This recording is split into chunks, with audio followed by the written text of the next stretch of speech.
दोस्तों, दिवाली के वक्त जो लोग पटाखे फोड़ने पर ज्ञान दे रहे थे उन्हें भक्त मंडली खूब ट्रोल कर रही थी। ध्रुव राठी को सबक सिखाने के चक्कर में एक्स्ट्रा पटाखे फोड़े जा रहे थे।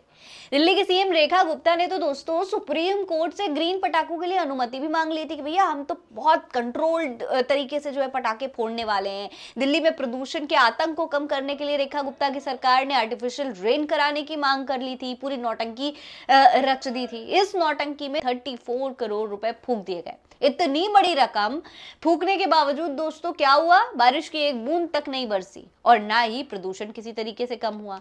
लेकिन अब सुप्रीम कोर्ट ने ही सरकार की कायदे से क्लास लगा दी है और जवाब मांग लिया है। बहुत बुरी तरीके से रेखा गुप्ता की सरकार जो है घिरती हुई नजर आ रही है। सुप्रीम कोर्ट ने दिल्ली एनसीआर में बढ़ते पोल्यूशन मामले में सुनवाई की। कोर्ट ने वायु गुणवत्ता प्रबंधन आयोग यानी कि CAQM को हलफनामा दाखिल करने का निर्देश दिया।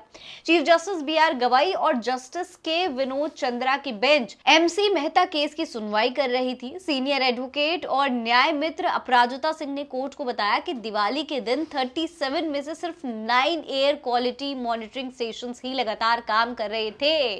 उन्होंने कहा कि अगर मॉनिटरिंग स्टेशन काम ही नहीं करेंगे तो कैसे पता चलेगा कि ग्रेडेड रिस्पॉन्स एक्शन प्लान यानी कि ग्रैप कब लागू हुआ, काम कर भी रहा है कि नहीं कर रहा है। मतलब आप मशीन ही लागू ना करिए तो आपको कैसे पता चलेगा कि प्रदूषण हुआ भी कि नहीं हुआ। इतनी सारी मशीनें थी, उनमें से सिर्फ 7 मशीनें ही चालू की गई।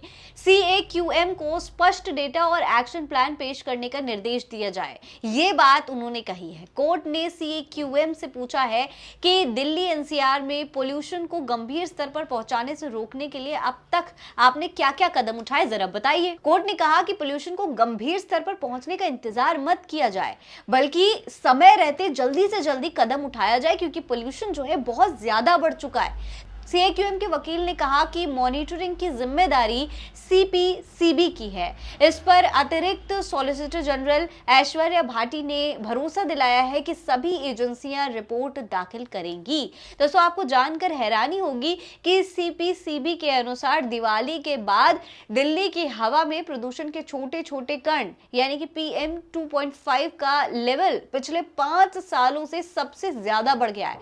दिवाली के बाद के 24 घंटे में हवा में PM 2.5 लेवल 488 माइक्रोग्राम प्रति क्यूबिक मीटर तक पहुंच गया था। दोस्तों, त्योहार से पहले ये 156.6 माइक्रोग्राम था। वहीं साल 2021 में दिवाली के बाद दिल्ली में PM 2.5 लेवल 454.5 था। ये 2022 में 168, 2023 में 319.7 और 2024 में 220 दर्ज किया गया था, लेकिन इस बार सबसे ज्यादा हाई लेवल पर था।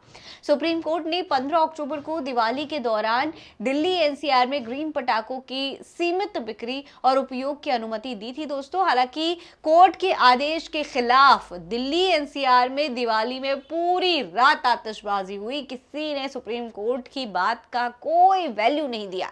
इसके कारण दिवाली की अगली सुबह दिल्ली NCR की हवा जहरीली हो गई थी। CPCB के मुताबिक द्वारका में एयर क्वालिटी इंडेक्स जो था वो 417 पर पहुंच गया था। अशोक विहार में 404 और वजीरपुर में 425 पहुंच गया था। इसी तरीके से आनंद विहार में 404 AQI पहुंच गया था। दोस्तों, दिल्ली वालों को सांस लेने में दिक्कत आ रही है, आंखों में जलन है और हर तरफ स्मोक छाया हुआ है। लेकिन भाजपा सरकार प्रदूषण को नियंत्रण करने की जगह आंकड़ों की हेरा फेरी में लगी हुई है। क्या पब्लिक को बेवकूफ समझा जा रहा है? क्या भारतीय जनता पार्टी की सरकार जनता को बेवकूफ बना रही है, या फिर अब सुप्रीम कोर्ट को कोई सख्त एक्शन लेना चाहिए? आपको क्या लगता है? अपनी राय कमेंट बॉक्स में लिखकर हमें जरूर बताएं। जय हिंद, जय भारत।